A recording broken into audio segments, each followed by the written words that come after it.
Going on, Richmond Hill Tiger Nation? And today, got some Westlake Lions in the house. I want to bring in head coach Bobby May to join us. How's it going, Coach May, on this beautiful, beautiful afternoon? Is the weather just as good up there in Atlanta as it is down here in Statesboro, Savannah area? Yeah, it's pretty nice. It's a beautiful thing for sure. Yes, sir. Yes, sir. It is.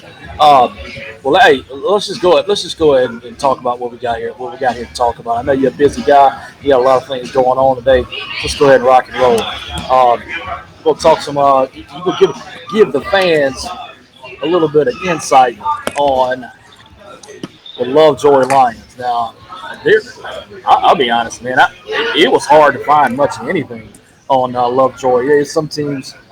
I don't know if it's a matter of staffing or if it's a matter of wanting to be mom's the word, so to speak. But it was tough to find some stuff. I finally found some video on YouTube and watched a little bit. But a couple of things I saw and kind of fill in the blanks for me as far as offense go. I mean, they run a basic two wide set. Sometimes they slide a halfback in there in the backfield, but mainly a two wide receiver set. With a single guy in the backfield plus a halfback to kind of move around, and they've got a couple of big guys around that offensive line. What do you see offensively from Lovejoy that gives defenses problems? They do have some good size up front, and they have some speed on the edge. So when their quarterback's on, and their quarterback can be a very good player. He's athletic as well. Like when their quarterback's on, and they can complete some deep passes. They're pretty dangerous for sure because of that athletic ability on the outside. It kind of talked to a few different folks, and one area that can be had for them a little bit, as far as the weakness goes, is on the special teams a little bit. I mean, it's nothing really bad, but they've had seven kicks blocked this year between field goals, PATs, and punts. I know you guys got one or I know you got one block against them. Did you get more than that punt block? We had one, and then one that wasn't blocked because it was so rushed. It was like a 10-yard punt. So, they've had some issues with their kicking game. I think they've cleaned it up, hopefully, for that. But they've had some issues with their kicking game for whatever reason. It's usually the snap. It's hard to find long snappers. So. In your game, you guys shut them out 34-0. I mean, it's kind of hard to say there were a lot of challenges facing their offense to shut them out. Or I could put a positive spin and say it. There were a lot of challenges, but you guys aced the test from start to beginning. Talk about the challenges you played in their offense and what they can bring to the table. Yeah, like I said, they're big and physical. I think they just had a bad game against us. I mean, we played well, but I don't think they. It was kind of a weird night. It was rainy and it was a little bit wet, and I don't think they played up to their ability. I think, like I said, they had some big guys up front. They had 2 or 3 really good running backs, and if you let them on the edge, get big plays, they become pretty scary. Yeah, they've got a couple guys in that backfield. Number 5, I didn't even get his name. Number 5, he looked like a pretty good running back. Yeah, number 5, and I think number 2 and the other one, they're both big. I mean, physical backs that take a lot of take Yeah, 5 is Terrell, and 2 is Kenshin. Actually, just got their roster. I don't know about you, but it's kind of hard to pay attention too much to rosters on Max Press. Max Press, they do a great job, but like our Richmond Hill roster, the roster that's on the Richmond Hill now is from the end of last spring. So, I mean, things can change a lot, but nevertheless, yeah. So, shout out to head coach Cedric King for getting us roster now. But anyway, nevertheless, I digress. On the defensive side of the ball, they got a couple dudes on that defensive line. Yeah, did you hear me?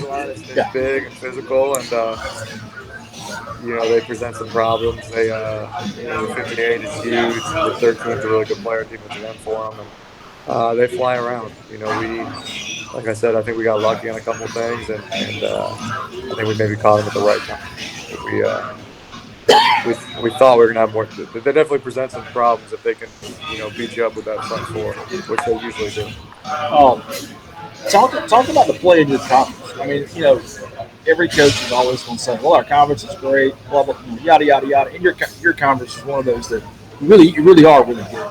But talk a little bit about the competitiveness in your region in the Atlanta area. Yeah, so Langston won the region. They're probably about the most talented team in the state. We played them pretty tough. We did not play well. We were down 24-0 actually, and then we ended up 31-0. And then Lovejoy's a tough team. They all in it last year. They were in the top 10 in the state for a long time. We had three top 10 in the state last year. At one point this year, we had two Lovejoy. Compete at a pretty high level. And then Tucker's down a little bit this year, but they still, they play with a 7A Park 2 team. They've been in a lot of games. So, Langston obviously, and I like to think us and Lovejoy make the region pretty competitive for sure. How much did Lovejoy have returning from their team last year?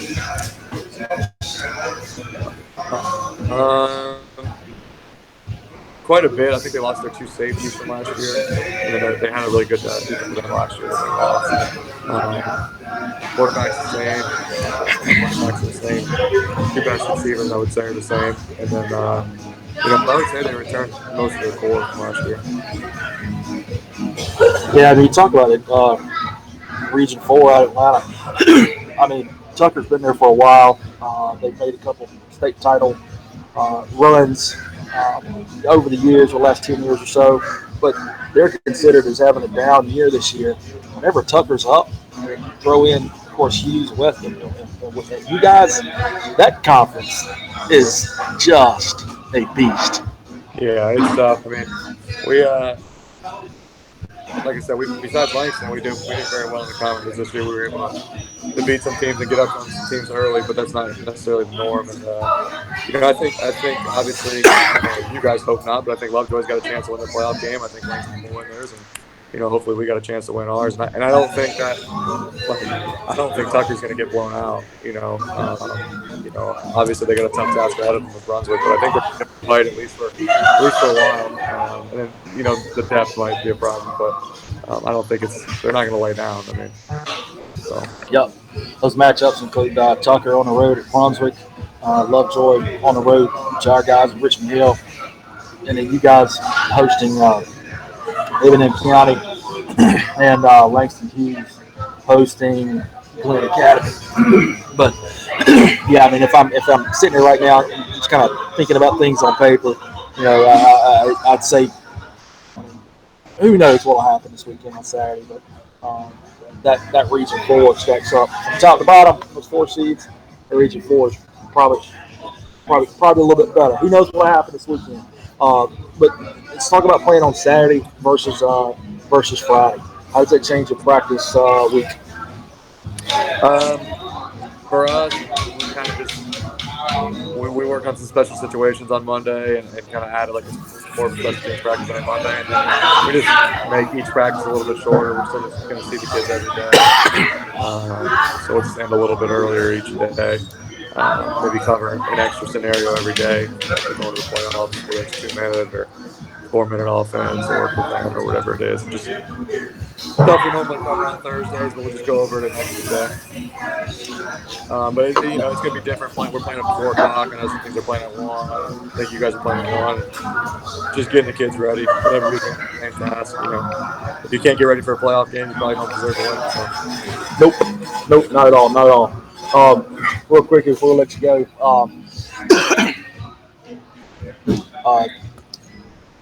lost my train of thought there for a second. Imagine that.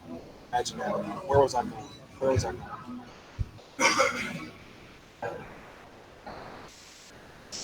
I can edit this out if I want to, but I think I'm just going to let it roll. Oh, I know where I was going. Sorry.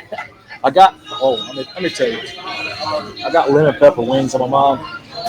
Evans County head coach John Ford clued me in on the lemon pepper wings. I've never tried them. He John Ford. I know you know John Ford. We do a weekly show with him every week, and he clued me in a couple of weeks ago. I played a special song for him, and I thanked them very much for their big win over Statesboro. which put us in a 2 seed because we didn't have to want to go back on the road and play you guys again after last year's tough ball game. So I thank you very much. I said, tell you what, after football season's over, I'm going to take you out for some lemon pepper wings. I'm sitting here today chomping on them a little bit. But, so that's why I lost my train of thought. Where I was going with all that, now that I'm back on track, it's got to give you guys a lot of confidence because last year prepping for that game, there'd be one guys all up and down your roster, and you got a lot of them back. We lost. I would say like quote unquote big time talent, at the skill position, especially receiver. But we returned a good group. I think our offensive line is a lot better this year. We returned our quarterback, and I think overall on defense, we're either better or potentially better, depending on how we show up, I guess. But we've got some good players. We don't have as much kind of explosive players as we did last year, but I think if we can click, we can be just as good as we were last year. Your opinion on 6A class 6A football in the state of Georgia. The guys on 680 that host the Georgia High School Scoreboard Show, Chris Mooneyham, Steve West, and Brandon Joseph, they do a great job. And they started talking about this last year, and it was actually leading into the second round, or maybe it was when the playoff brackets were put together. They talked about our quadrant last year. Having us at that time, we were ranked number 6 in the state. You guys were ranked number 3 or 4, and then there was another team. My memory doesn't serve me correct, but there's another team in our same quadrant that was in the top 6. And the conversation started of when reclassification was done a couple of years ago, and a few teams from 7A, including you guys, were kind of moved down to 6A. It made Class 6A the toughest public high school league classification in the country. What kind of opinion do you have on that? Yeah, I think 6A the last couple of years definitely top to bottom, the toughest in the state, and you can make an argument to the country, at least top 5 in the country. I coached in South Florida, and there's some good teams in Florida. And obviously 7A had Grayson last year and Collinsville last year, but I think top to bottom, if you talk about Lee County, and I'd like to include us last year, and Valdosta last year, there's not many teams in the state that are, at least last year, and I think this year teams are better. And I will say when they were having that discussion, they excluded the state of Florida because it was out of no disrespect for it. It was simply because they have the wide open rules now. Any school can go get basically whoever they want. They were talking strictly, schools have to deal with the zones and all that. But anyway, last year when I had you on air audio, did a recorded call. We talked to you on our coaching show, on our live show. I forgot to do something that was very important and I wanted to do. Today's Veterans Day, so thank you so much to all our family members and friends serving overseas and in the country, and all those that have passed on and served for our country. So I want to get that out there. But last year I had every intention of saying how much our hearts go out to the Westlake family, because actually it was this week last year when the principal, Mr. Robinson, and his wife, Anna Marie, passed away in that tragic accident in San Juan, Puerto Rico. I know that had to be tough, but our hearts go out to you guys. And I know it's got to be tough this week because it was this week last year. So I know that's tough to deal with. I appreciate it. We appreciate it. Yeah, it was a year ago, 2 days ago, and they actually named the street across from our school, Jamar Robinson Way. We appreciate it.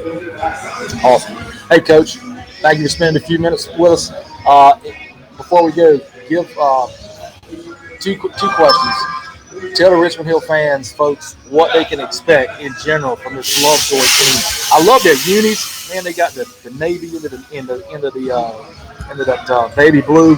It kind of fades in, but it seems like they got this attitude to them, which is a lot of teams from the Atlanta area do. They kind of got this little swag, but not arrogance, right there on that perfect borderline. Tell the Richmond Hill fans what they can expect when Lovejoy comes down I-16.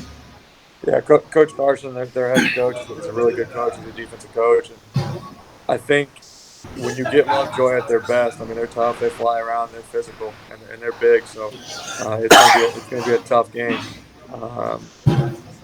And like I said, I think if it's going to be a fun game, that's all I say. All right. Hey, appreciate it again. Thanks for joining us, and I hope everybody stays safe this weekend. I can't say I want you guys to take care of Effingham because they're in our conference, but nevertheless, I know you guys are going to do great. And probably see you guys down the road. Well, I don't know if we will, but teams will see you guys later on down in the playoffs. Anyway, good luck this weekend. Thanks for joining us. Yeah, all right. Thanks. And that was head coach Bobby May of Westlake High School. And they are set to take on Effingham County 4 o'clock on Saturday, folks.